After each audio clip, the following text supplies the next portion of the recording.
Olá pessoal, a aula de hoje é sobre protozoários de microbiologia, tá? Na disciplina de microbiologia. Vamos lá. Turma, você verifica aí um diagrama, tá? Esse diagrama do seu lado direito, aqui essa imagem. E ele é feito, esse diagrama ele é montado a partir de sequência de RNA ribossômico, tá? Para separar os organismos nesses domínios que vocês podem visualizar aqui. Então são agrupados em 3 domínios, tá? Domínio eucário, domínio árquea e o domínio bactéria. Os protistas estão aqui, ó, esse reino protista, ele está localizado aqui no domínio eucária e ele compreende aqui as algas, os protozoários. A gente vai comentar sobre isso nesse momento. O que acontece, pessoal? O reino protista, ele é um reino complicado. Tem várias classificações, tá? Então, esse reino, tá? O que é inserido dele são seres unicelulares, tá? E as algas, como eu falei, é como se fosse um reino de conveniência. Tudo que não coube nos demais grupos está aqui nesse reino. Então, na verdade, pessoal, eu sei que é confuso mesmo, e realmente é um reino confuso. Como eu disse, o que não coube nos demais, ele foi colocado aqui por conveniência mesmo. Então ele forma um grupo artificial, que nós chamamos, tá? Daí tem um termo que a gente chama de reino polifilético. O que acontece? As espécies que eles estão aqui incluídas, elas não descendem de ancestrais, um ancestral só. Então descendem de vários ancestrais, que é diferente do que acontece nos outros reinos, que tem uma descendência em comum. O que não é aqui, é confuso, não é? Eu acredito. Então ele é um reino bastante controverso, tá? Como eu disse, é um reino polifilético, tá? Tem vários ancestrais variados, tá? É muito variado. Então essa classificação ela não é natural. O agrupamento que acontece aqui nesse reino ele é totalmente artificial. Então é um grupo errôneo, tá? Ele existe por uma questão didática mesmo, uma questão de classificação, necessidade de agrupar. Mas o que eles têm em comum também? Tem que ter alguma coisa em comum para estar aqui, né? Basicamente, eles são os primeiros organismos eucarióticos a surgir na Terra, tá?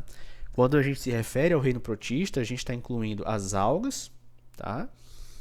E os protozoários. O mais correto hoje é chamar de reino protoctista, tá? Você tem organismos aqui que têm vida séssil, que são normalmente aderidos a um substrato, mas tem organismos de vida livre, os mais variados ápetes marinhos do ciclo, que são no ambiente de água doce, tá? Organismos terrestres, de ambiente úmido. Tem reprodução assexuada, tem sexuada. Tá? Então é um reino bastante divergente. E aí, como etimologia, primeiro, primitivo, e esse tistos é criado. Tá? São os primeiros grupos de células eucarióticas aqui. Pessoal, o protozoário em si, aqui é o nosso objetivo, né, dentro daquele reino, procurei explicar de uma maneira rápida ali. Ele é um termo que advém do grego, tá? É animal primitivo. Traduzindo, fazendo a tradução livre, é um animal primitivo. Então, eles têm esse nome, receberam esse nome, porque há muito tempo, no século XVII ainda, eles foram confundidos com animais. Eram chamados de animáculos. Lá por Anton von Leeuwenhoek, fez os primeiros tratados, desenhou lá as suas publicações, né? Chamado aí de animáculos, tá? Assim como as bactérias também, alguns outros organismos, tá? Anos depois, tá? Então, protozoário é um termo que não tem valor taxonômico, tá? Ele é usado para nomear, os organismos são unicelulares, eucarióticos e heterotróficos, mas vamos ver que tem outros tipos de nutrição, tá? Ou seja, que tem só uma célula e, nesse caso, não produzem, não sintetizam o alimento, essa energia proveniente é obtida através de outros organismos. Então, e nesse grupo você tem aí os nossos protozoários, tá? O reino protista, pessoal, atualmente de espécies descritas você tem aí 65 mil espécies descritas, tá? 25 mil é de vida livre, tá? E desses 25 mil, 10 mil são parasitos, tá? É muita coisa, não é? Mas só cerca de 25 ou 30 espécies é que acometem o homem, tá? E desse reino, do reino protista, metade do reino é fóssil. Então deixou de existir já existiu em algum momento. Então, como eu disse, o termo protozoário ele não tem um valor taxonômico. mas ele é utilizado para referir ao organismo unicelular, eucariótico, normalmente heterotrófico, tá? Normalmente. Então, é um grupo que está normalmente em um ambiente contendo água, tá? Em ambientes úmidos, tá? Seja ele do ciclo, ou ambiente marinho, de água doce, ou ambiente salgado, tá? E aí, normalmente, quando ele é encontrado de forma livre, o que acontece?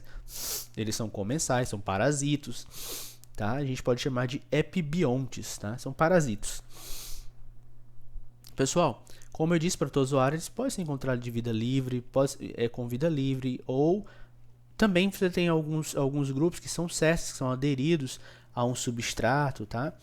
Mas a grande parte aqui que nos tem interesse, principalmente para a saúde, eu abordo mais essa parte pessoal da biologia, mas para a parte da saúde, a gente vai abordar as espécies que elas parasitam e nos contaminam, nos infectam, tá? E aí você tem aqui a Giardia intestinalis, que causa giardias, a Entamoeba stolite, que causa amebias, Trichomona vaginalis, da Trichomonas, Toxoplasma gondii, Toxoplasmose, Trypanosoma cruzi, da doença de Chagas, Leishmania, da Leishmaniose, enfim. São esses grupos que nós vamos estudar dentro aqui do reino protísteo, dentro dos protozoários aqui, tá? Aí você está vendo agora como sub-reino protozoa, tá? Que é isso que acontece mesmo, que era passa a ser sub-reino. A gente não vai entrar em detalhes da taxonomia desse grupo, que é muito interessante, mas para a gente nesse momento não vai ser. Então, pessoal, o corpo dos protozoários, ele é uma célula, tá? É unicelular, e ele tem uma rigidez, uma flexibilidade, porque apresenta um citoesqueleto, ele tem citoesqueleto, tá? E tem espécies que, além do citoesqueleto, ela tem um exoesqueleto, como é o caso de Tecameba. Ela secreta uma espécie de proteção, por isso o nome de teca, tá? Aí forma-se um exoesqueleto. É secretado pela própria célula. Normalmente esses organismos eles são sésseis, ou seja, sésseis, são aderidos a um substrato, tá? A maioria ela tem vida livre, como eu disse para vocês, tá? Mas alguns agrupamentos vivem aderido a um substrato. O que acontece, turma? Tem espécies, como eu disse, grande parte vive em um ambiente aquático, né? E essas que vivem em água doce, elas têm uma organela que são os vacúolos contráteis, tá? E vocês já sabem, como alunos de biologia celular, que também que é chamado de vacúolo pulsátil, ela atua na osmorregulação do organismo, tá? Como é que o interior do protozoário ele é hipertônico, mais concentrado lá em relação ao meio, aí você tem um fluxo de água para a parte interna da célula. Então esse vacúolo ele vai expelindo o excesso de água para fora, tá? Até fui redundante, expelindo para fora, que é para você entender mesmo. Então, certo? Como eu disse, os protozoários eles têm uma célula, são eucarióticos, tá? E essa célula, ela pode ser comparada às células de um animal multicelular, e tem algumas diferenças, como por exemplo, o citoplasma, ele tem duas camadas normalmente. Uma é o ectoplasma, que ele é mais gelatinoso, e a outra é o endoplasma, que ele é mais interno, mais fluido, tá? Por que isso acontece? Para haver uma melhor adaptação ao meio. Essas mudanças de viscosidade do citoplasma, ela vai fazer com que a alteração do corpo do animal ela seja mais eficiente em relação ao local que ele esteja ali para englobar a partícula, por exemplo. Tá? No caso de das amebas, por exemplo. Tá? E, como vocês já sabem também, e normalmente é o que acontece, o núcleo, ele que controla o metabolismo celular, é ele que é responsável pela determinação das características hereditárias, tá? Mas além esses organismos têm um núcleo, eles apresentam também dois núcleos, tá? Como é o caso do paramécio, normalmente tamanho diferente, por isso que é chamado macro, porque é maior, e micronúcleo. É o macronúcleo que realiza essa atividade mesmo celular, atividade da célula geral, e o micronúcleo é responsável pela reprodução sexuada, ou seja, a troca de genes, tá certo? Como eles são organismos unicelulares, pessoal, essa troca de gene, ela normalmente acontece por difusão, pela membrana plasmática, tá? Eu falei troca de gene, essa troca de gases, eu estava falando de gene. A troca de gases, tá, pessoal? Ela vai acontecer por difusão, aqui pela membrana plasmática, ó. Deixa eu mudar aqui tá? Troca de gases, tá, pessoal? Cadê? Pessoal, perdão pelo barulho. O que aconteceu? Tirado modo apresentador. Pronto.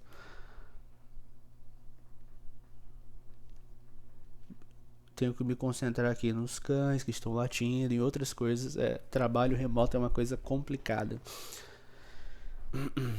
Vamos lá, pessoal. Como eu falei, nada de genes, tá? Essa troca de gases, tá? Esses gases respiratórios acontece aqui por difusão aqui, ó, da membrana plasmática, tá?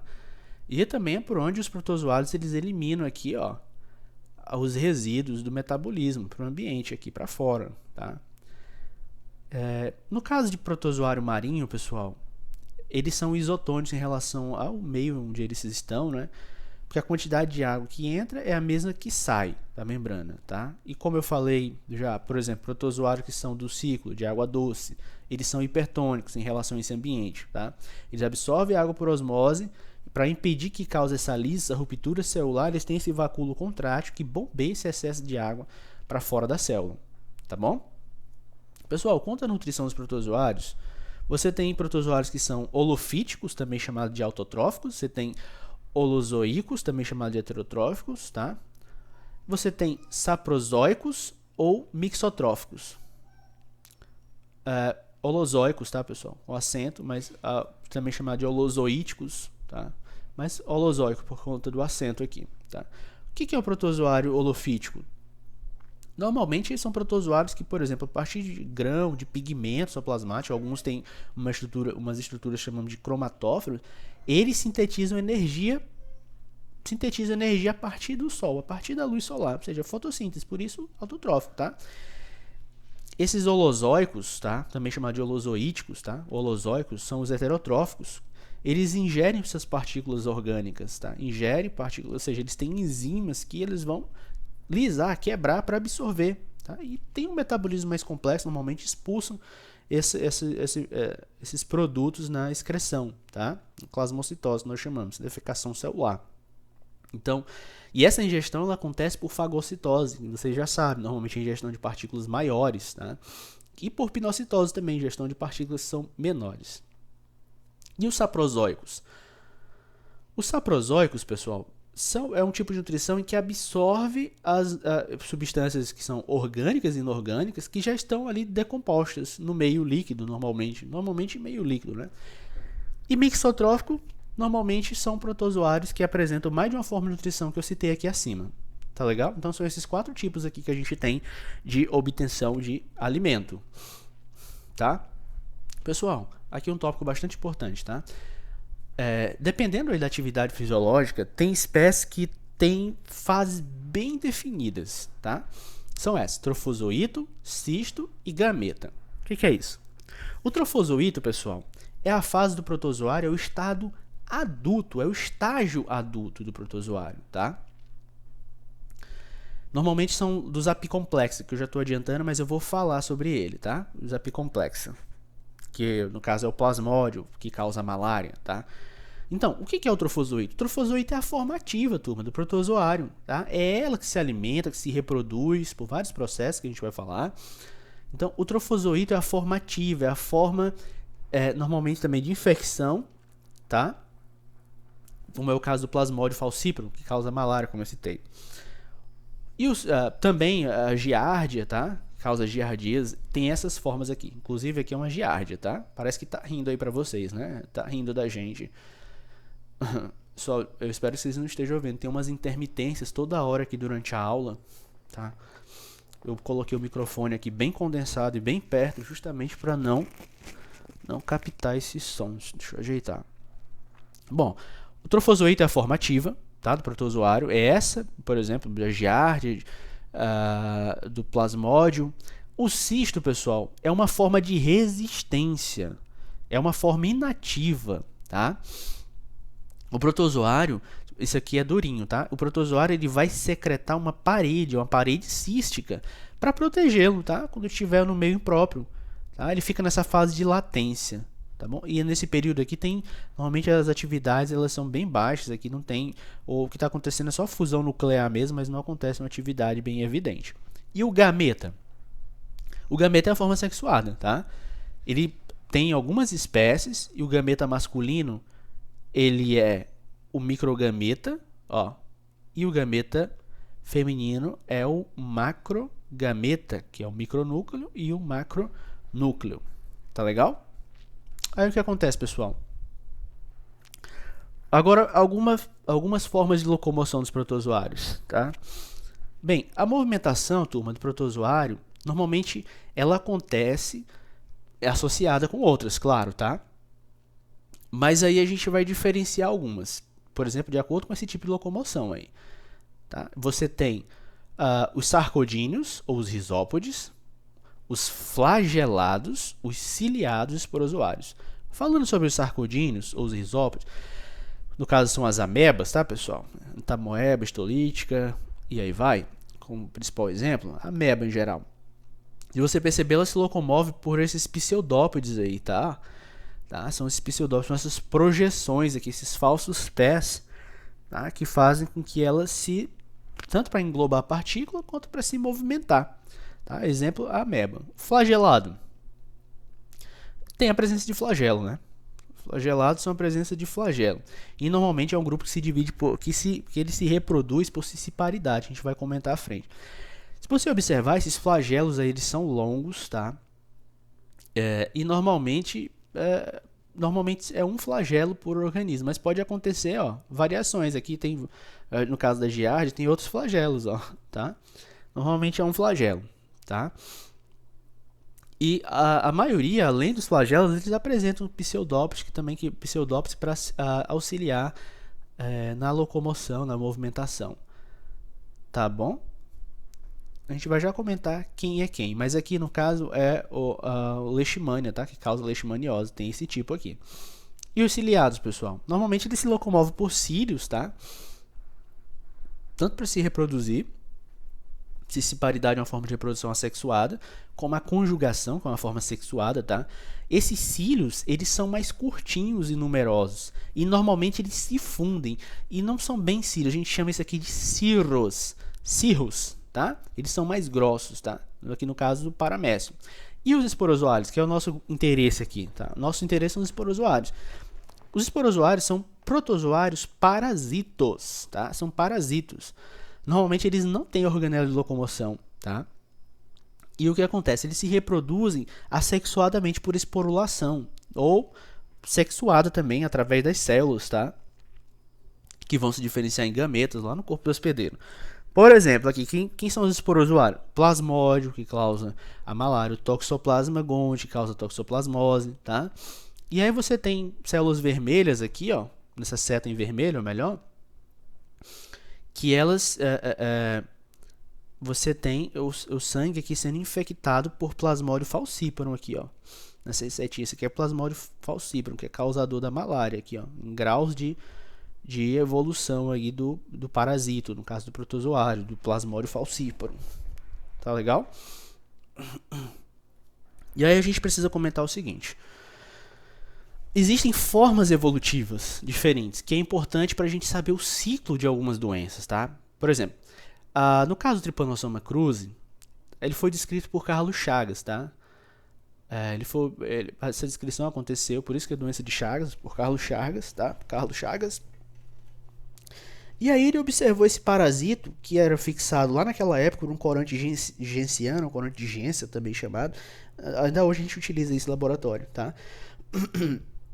E na observação que foi realizada, né, ele conseguiu verificar aí esse parasito, ele apresenta formas diferentes da célula, tá? Mas antes, pessoal, se você observar, os protozoários eles têm perto do núcleo uma estrutura que a gente chama de cinetoplastos, tá? O que é o cinetoplasto? É o DNA mitocondrial que está condensado ali, tá? Que normalmente está próximo ao flagelo, principalmente os trypanosomídeos, que é o caso que vocês estão vendo aí na imagem, tá? Que auxilia na movimentação, gera energia para ele, tá bom? E aí esse nome foi dado de cinetoplasto porque normalmente pensava-se que era só para se movimentar. Cineto significa movimento, tá? Cinese, movimento. E plasto é organela, tá? Então, ele é uma organela que está relacionada diretamente com a movimentação do flagelo, mas não tem só essa função. Certo? Explicado isso. Então, eles apresentam, principalmente os tripanossomas, o da leishmania também vai apresentar isso, que eu vou mostrar para vocês no ciclo, formas de vida, outras formas evolutivas, outras morfologias, tá? Que você está vendo aí abaixo, a mastigota, epimastigota e tripomastigota. Eu vou comentar cada um nos próximos slides, tá? Certo? E o que acontece é, de acordo com essa forma evolutiva, ou seja, da posição do flagelo, do núcleo, a localização, o formato mesmo em si da célula, tá? E a gente observa essas três formas evolutivas, da leishmania também, como eu disse. Primeiro, a tripomastigota. O que acontece? Você está vendo aí uma micrografia, tem essa forma mais alongada, tá? Que ela normalmente se apresenta aí como formas são mais finas, tá? Mais fininhas, aqui como você está vendo aqui, ó. Adiantando um pouquinho até para parasitologia, mas aqui é uma forma tripomastigota metacíclica, tá? E normalmente esse formato, tá? O flagelo ele vai emergir de uma região do corpo do parasito lá para a região posterior. Essa é a forma infectante, tá, pessoal? Essa forma infectante aí do Trypanosoma cruzi é essa forminha que é encontrada lá no inseto, no vetor, tá? no Triatoma infestans, tá? Que é o vetor da doença de Chagas. Vou já comentar sobre essa doença, tá? É o que está lá no intestinozinho e lá no reto do triatoma, tá? Aí você tem um cultivo, tá? Esse é um cultivo axênicozinho, tá? Essa forma é uma forma metacíclica, como eu disse. E aí, aqui, ó, deixa eu apontar aqui para vocês. Ajeitar aqui nessa cadeira. Essa aqui são as formas tripomastigota do Trypanosoma cruzi. Aqui é um esfregaço sanguíneo, ambos são esfregaço sanguíneo aqui, ó, de um animal contaminado aqui com doença de Chagas. E aqui é uma forma um pouco mais além, eles são mais finas aqui, ó, forma metacíclica, tá? A forma amastigota, pessoal, ela é uma forma que você já verifica, ela é arredondada, né? E ela tem um cinetoplasta, já sabe que é o cinetoplasta, tem uma forma de bastãozinho aí, que é anterior normalmente ao núcleo, ó. Um bastãozinho aqui, não dá pra ver tão bem, mas esse aqui, ó, bastãozinho aqui, ó. O flagelinho ele não é visível, porque é bem curtinho, tá? Mas ele não vai ser visível no microscópio óptico, tá? Pessoal, o cultivo axênico é um cultivo que não é contaminado, tá, pessoal? Não tem outros organismos, né? É um cultivo puro, digamos assim, tá bom? Aí você tá vendo do lado direito o músculo cardíaco aí de um ratinho que tá contaminado com tripanosoma, com essa fase amastigota, tá? E a forma epimastigota? Epimastigota é uma forma alongada, tá? O cinetoplasta ele tem uma forma de barra também, tá? Normalmente é na parte anterior. E esse flagelo ele vai emergir da bolsa. Tem uma bolsinha que a gente chama de bolsa metaflagelar, tá bom? Bem do lado aí do núcleo, tá? E aí, onde essa forma está, pessoal? A forma epimastigota, ela tá no tubo digestivo do inseto também, tá? Ela está no tubo digestivo, no insetinho vetor. Bom, pessoal, como eu disse para vocês, a classificação dos protozoários é bastante controversa, mas a gente vai falar da classificação dos que têm interesse no nosso estudo aqui. O reino protista, ele engloba aqui as algas e os protozoários. E esse protozoário, ó, se a gente for levar em consideração a zoologia, como brusca, zoologia... a gente vai ter mais de 20 filos aqui. A gente vai levar em consideração só os de importância médica aqui. São os sarcodíneos, os flagelados, o mastigóforo, os ciliados e os esporozoários, que são os apicomplexos, tá?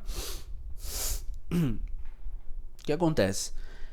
Para ficar mais fácil para a gente entender, porque alguns autores vão colocar filo como subfilo, subfilo como superclasse, classe como subclasse, enfim. A gente não vai entrar em detalhes.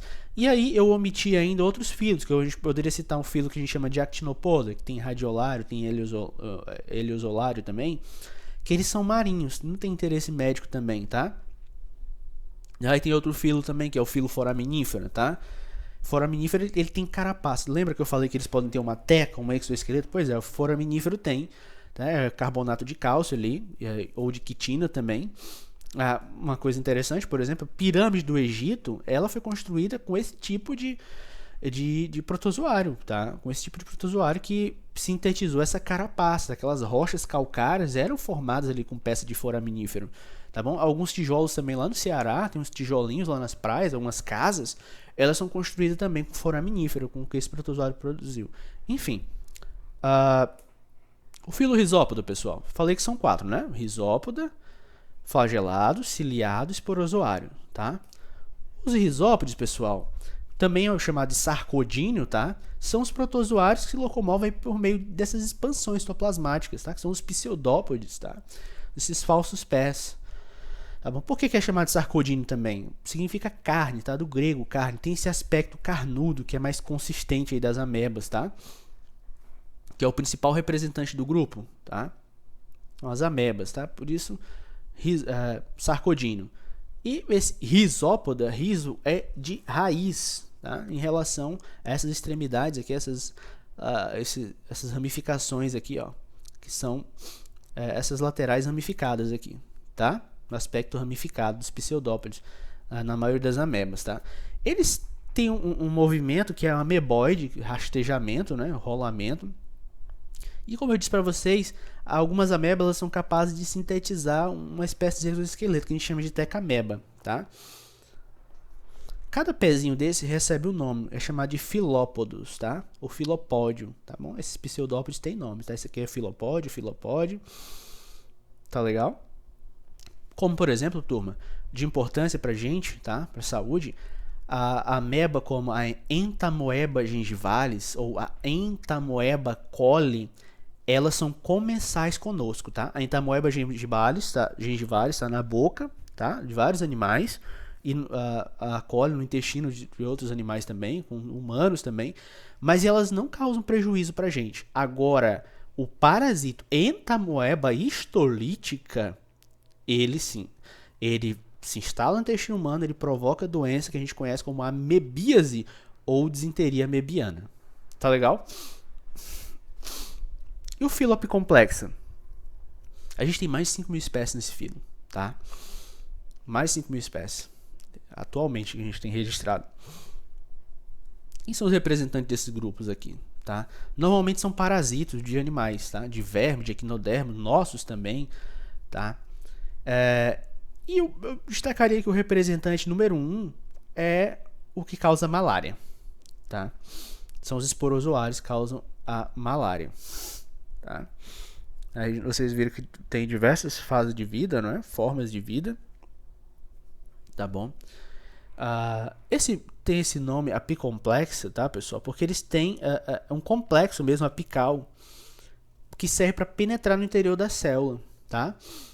Esse complexo apical ele é bem desenvolvido. É uma espécie de conoide que é ligado a vários anéis, tá? Parecendo uma garrafinha. Isso recebe um nome, que são as hipotrias, tá? Serve para se ligar a célula infectante. Nesse caso aqui, o representante é o plasmódio, tá? Causa malária, o toxoplasma que causa a toxoplasmose. Legal? O mastigófero, filo mastigófero, esse filo são protistas, tá? São protozoários também unicelulares, que eles se movimentam através de flagelos, tá? Esse movimento aqui em forma de chicote, né? Esse flagelo ele vai tanto auxiliar na movimentação quanto na captura do alimento, recepção de estímulo, tá? E alguns apresentam também, além do flagelo, pseudópode, tá certo? E a maioria dos flagelados, eles são heterotróficos, tá? Perdão, turma. São heterotróficos, mas você tem alguns flagelados que realizam fotossíntese. Como é o caso aí do Codosiga, tá? Que é um protozoário céssio, um protozoário que vive em um substrácio, tá? Codosiga. Esse gênero aí, ele é autotrófico, tá? Mas geralmente eles se reproduzem por singamia, tá? Foi produzido gameta. Mas a maioria mesmo é de vida livre, tá? Tem protozoário saprófito, tá? Que se alimenta de resto de animal, de planta, fezes de animais. Mas tem os de importância médica, que são os parasitos, tá? Que causam umas doenças aí graves. E outras não tão graves, por exemplo, a doença do sono, tá? A doença de Chagas também, pelo Trypanosoma cruzi, a leishmaniose, causada pelo Leishmania brasiliensis. Tem outras espécies também, tá bom? Perdão, pessoal. E aí você tem o Giardia também. Você tem a Giardia também, tá? Dentro desse grupo dos mastigóforos, tá? Causa giardíase, Giardia lamblia, tá? São vários, tá? E você tem também, obviamente, protozoários que não causam nenhum mal. Tem um gênero de protozoário, que é o Trichoninfa, pessoal. Ele é um protozoário que está dentro do intestino do cupim, tá? É uma associação mutualística para ele. O isóptero, o cupim, o isóptero, tá? Eu tô falando um pouco de entomologia para vocês, mas tem tudo a ver, tá?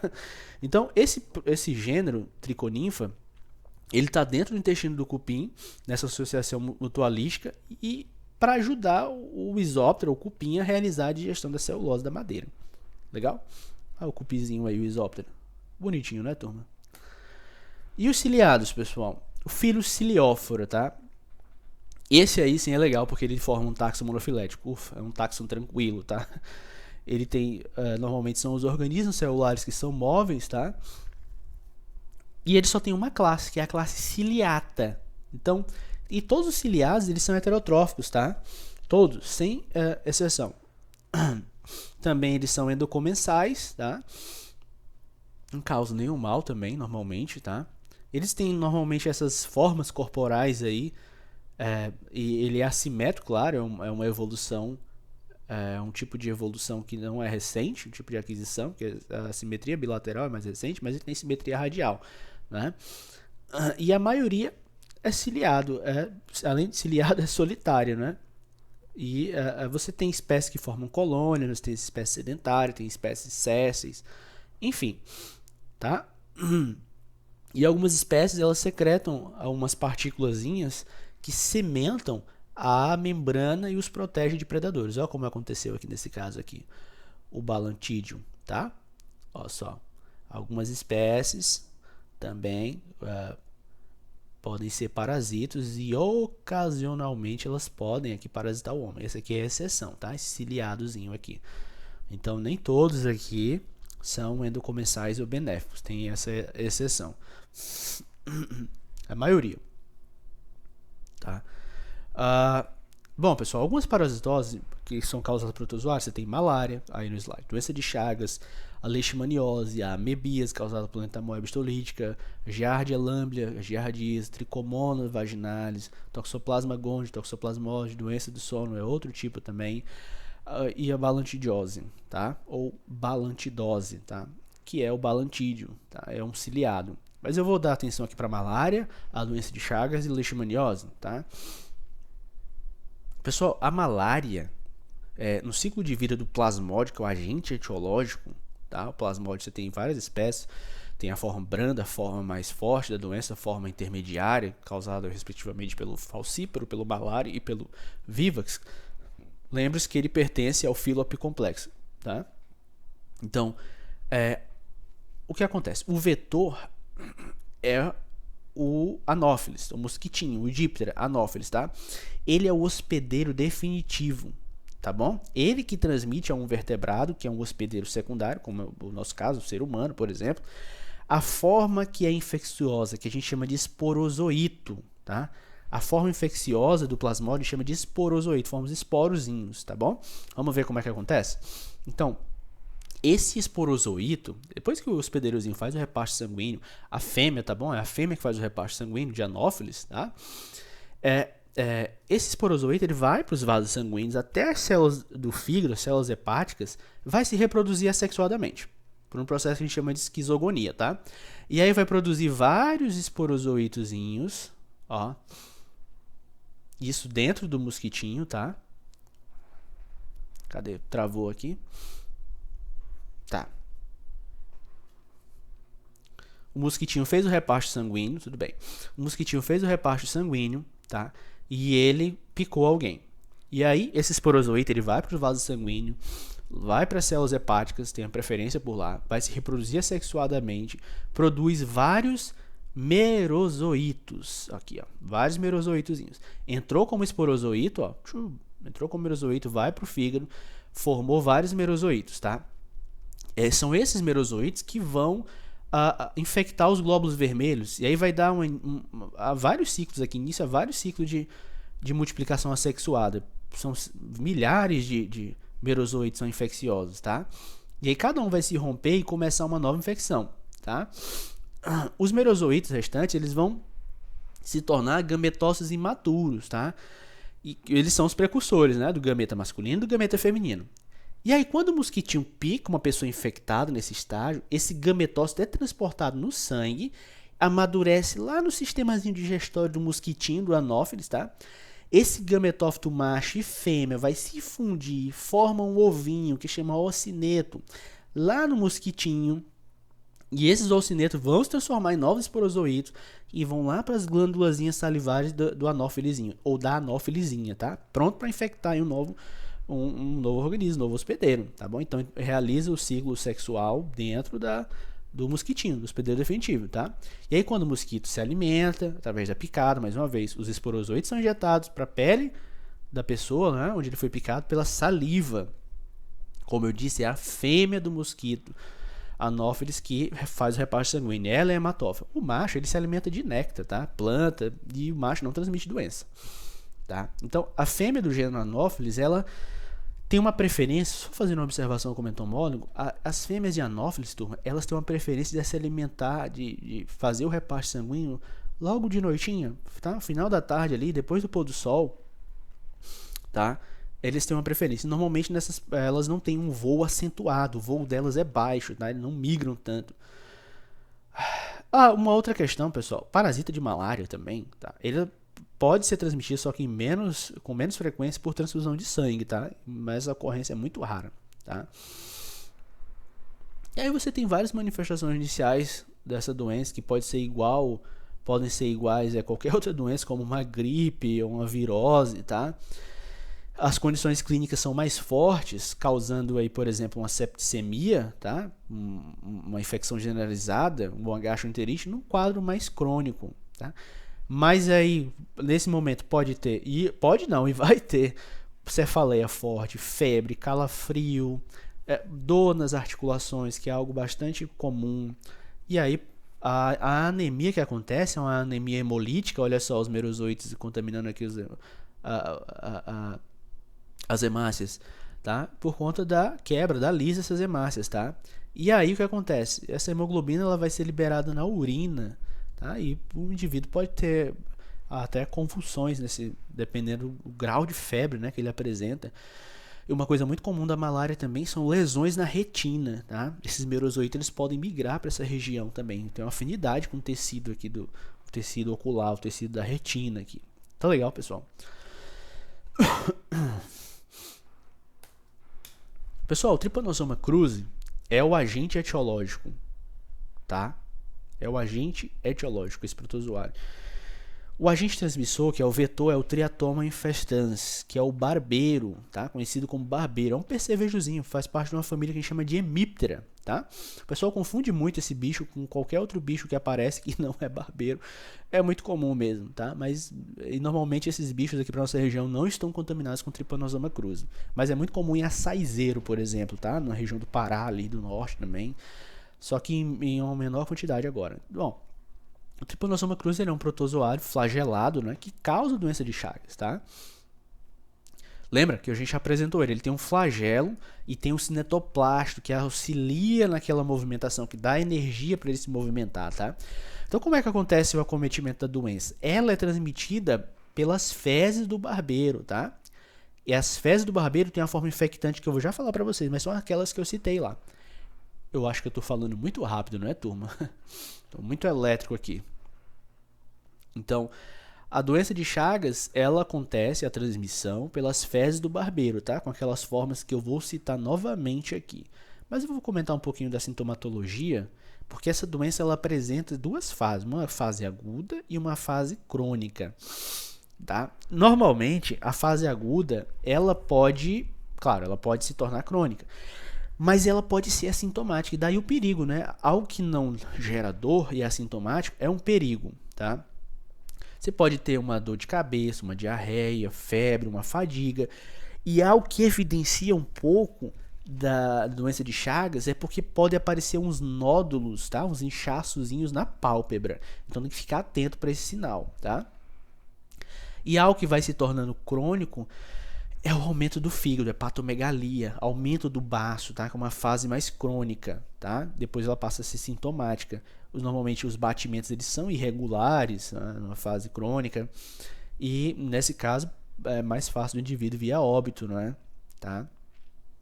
Mas normalmente pode ser assintomático, tá? Uma outra característica também é que o indivíduo ele apresenta alguns problemas no sistema digestivo para engolir, umas dores abdominais. Então, ficar atento a isso. Mas em regiões endêmicas, claro, né? Vamos falar o que importa também, o ciclo de vida do tripanossoma? Como eu falei, são aquelas formas epimastigota, amastigota e tripomastigota. Mas vamos colocar cada forma no seu devido lugar, tá? Então, como eu disse, a contaminação ela acontece principalmente pela ingestão do alimento, tá? O alimento, uma das formas, tá? O alimento contaminado com as fezes do barbeirinho ou pela picada do barbeiro. Nesse caso, pela picada, tá? Mas também pode acontecer pela transfusão de sangue, transplante de órgão que está contaminado, ou congênita em aleitamento, ou passado da mamãe para o bebezinho durante a gestação, enfim. Então, durante esse ciclo de vida do tripanossoma, tá? Ele pode apresentar 3 formas morfológicas que eu já falei para vocês. É a forma amastigota, epimastigota e tripomastigota. Já falei para vocês, tá? Então, o ciclo de vida dele, do Trypanosoma cruzi, ele vai iniciar quando o barbeiro ele vai se alimentar do hospedeiro vertebrado, tá? Ele elimina as fezes, tá? As fezezinhas do barbeirinho, e essas fezes podem penetrar ao coçar, tá? No ferimento, e o que é passado durante esse processo são a forma tripomastigota, tá? Aí os parasitas tripomastigota, eles vão penetrar na pele, vão infectar essas células hospedeiros, tá? Vão se transformar em uma outra forma, que é a forma mastigota, tá? E essa célula tá cheia de parasito amastigota, tá? E elas normalmente também, elas mudam para a forma tripomastigota, tá? Tem ali a grande quantidade de parasito agora, e eles vão lá para a corrente sanguínea, normalmente atinge órgãos como o fígado, o baço. E aí é nessa fase que o hospedeiro vertebrado, por exemplo, se ele for picado por um barbeiro, o protozoário é transmitido para o inseto, tá? No inseto não vai causar nada. E aí no intestino do barbeiro, eles vão mudar essa forma para uma outra forma, de amastigota para epimastigota, onde vai se multiplicar e vai se tornar novamente tripomastigota e vai ser a forma infectante para o vertebrado. Então é assim que acontece, tá bem? Pessoal, no caso da leishmaniose, você tem 2 tipos de leishmaniose. A leishmaniose tegumentar, também chamada de cutânea, e leishmaniose visceral, que é o calazar, tá? A leishmaniose tegumentar, são aquelas feridas na pele, tá? Ela normalmente com frequência nas partes descobertas do corpo, onde acontece o vetor que causa a leishmaniose é o flebótomo, que é o mosquito palha, o muruim, nas regiões do norte chama de muruim, tá? É o flebótomo. A fêmea, tá? Ela é hematófaga. Normalmente são partes desprotegidas ou partes inferiores, porque o grau de voo desse mosquitinho é muito baixo, tá? Então, mas pode acontecer, por exemplo, no indivíduo deitado, surgir feridas na boca, no nariz, tá? E esse mosquitinho é muito pequeno, aí até para você ter uma tela que impeça a passagem dele, tem que ser uma tela muito fininha, porque ele tem 2 a 3 milímetros de comprimento, então ele é muito pequeno, tá? Então, como eu disse, a leishmaniose, ela é transmitida pelo vetor, pelo flebótomos, tá? A fêmea vai fazer o repasse sanguíneo, tá bom? E aí o que acontece? Normalmente, essa fêmea, no caso de tela, tem que ser uma tela que seja menor de 2 a 3 milímetros, porque elas atravessam bem essa tela. Mosquiteiro nem se fala, né? Então, eles são a fonte de infecção de leishmaniose, tá, pessoal? Principalmente para animal silvestre, tá? Porque eles têm As fêmeas, elas têm esse parasita no sistema, no tubinho digestivo dela, tá? Mas tem o hospedeiro, que pode ser o cão doméstico, tá? E no caso da leishmaniose cutânea, os animais silvestres aí que atuam como reservatório, normalmente são roedores, são preguiça, tamanduá. É um perigo isso. Então, e na leishmaniose visceral, na natureza, a principal fonte são os canídeos, tá? Alguns canídeos. Tá? Então, olha só como o ciclo. Tá? Primeiro, a leishmaniose é transmitida pela picada de flebotomínio, tá? Dos flebotomínios que estão infectados, tá bom? Eles vão lá, fazem o reparto sanguíneo, tá? Os flebotomínios, eles injetam a forma promastigota. Olha só, uma outra forma, injetam uma forma promastigota metacíclica. Esse é o estágio infectante, tá? É o estágio de infecção mesmo da forma do protozoário, tá? Tá lá na probóscide dele, ó. Ó, o mosquitinho aqui. Perceba que ele passou pela telinha, infectou aqui no ombro do indivíduo aqui, ó, a forma promastigota. E esses promastigotos, eles vão ser fagocitados naturalmente pelas células mononucleares do nosso sistema de defesa. E aí nessas células, os promastigotas vão se transformar em amastigotas, olha só, que é esse estágio aqui inicial. E esses amastigotas vão se dividir, tá? Vão infectar outras células fagocíticas, principalmente as mononucleares, tá? E aí, quando se alimentarem de sangue, tá? O mosquitinho, o flebotomínio, eles vão ser infectados. Se vier outro flebotomínio, vai ingerir esse macrófago contaminado com forma mastigota. E aí lá no intestino médio dos flebotomínios da fêmea, essa mastigota ela passa novamente a ser promastigota, tá? Aí migra para a probóscidezinha do flebotomínio e desenvolve a forma promastigota novamente, tá legal? Então é isso que acontece. Tá? Então, pessoal, a leishmaniose visceral, normalmente o indivíduo apresenta uma febre que é irregular, uma febre prolongada, tem anemia, tem uma certa indisposição, fica pálido, um esbranquiçamento das mucosas, falta de apetite, enfim, aquele quadro clínico básico, né? Sintomatologia clássica.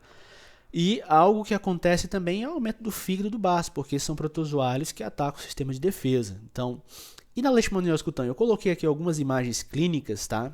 Pra gente ter uma ideia do que acontece, a característica dos ferimentos, tá? Normalmente depois de 3 semanas, turma, depois da picada do flebótomo, tem uma pápulazinha, é só uma elevação da pele bem discreta, e ela vai aumentando de tamanho, aumentando. Aí, essa ferida, normalmente depois de 3 semanas, ela começa a ter uma secreção purulenta, tá? E aí, ela pode ou não se manifestar de uma forma bem inflamatória em outras regiões, passando, no caso, se for perto aí no nariz, como é o caso desse quadro clínico desse indivíduo aqui, que foi acometido, ela pode ir necrosando aqui essa área, aqui no antebraço ou na mão, tá? Aqui é o úlcero de Bauru e aqui é visceral, tá? A criancinha, tadinha, né? E ela pode inflamar essa região, causando essa necrose aqui, que é comum, tá? No nariz, na boca. Normalmente, o mosquito ele não tem essa atividade de voo aqui. Provavelmente esses indivíduos estavam deitados, foram acometidos dormindo, tá? Bom, pessoal, e o tratamento disso? Será que tem tratamento? Primeiro tem que fazer um exame clínico, laboratorial. E aí, o tratamento com medicamento, claro, ele deve ser acompanhado por um médico ou um profissional, porque é bem difícil você já tratar dessa forma aqui, ó. Comprometeu o septo nasal desse paciente aqui, tá? Essa forma aqui ela pode regredir, mas ele vai ficar com uma cicatriz, tá? Mas o tratamento precoce, ele deve acontecer para evitar esse tipo de acometimento tecidual aqui e levar o indivíduo a óbito, tá? Isso aqui deve ser rápido, notando esse aspecto. Bom, pessoal, tem outras protozooses também que nós vamos tratar em outras aulas, como é o caso da tricomoníase, toxoplasma, doença do sono, balantidíase, tá? Próximas aulas eu vou descrever essas doenças. Era isso que a gente tinha para tratar de protozoários até aqui. Até a próxima aula. Até, turma!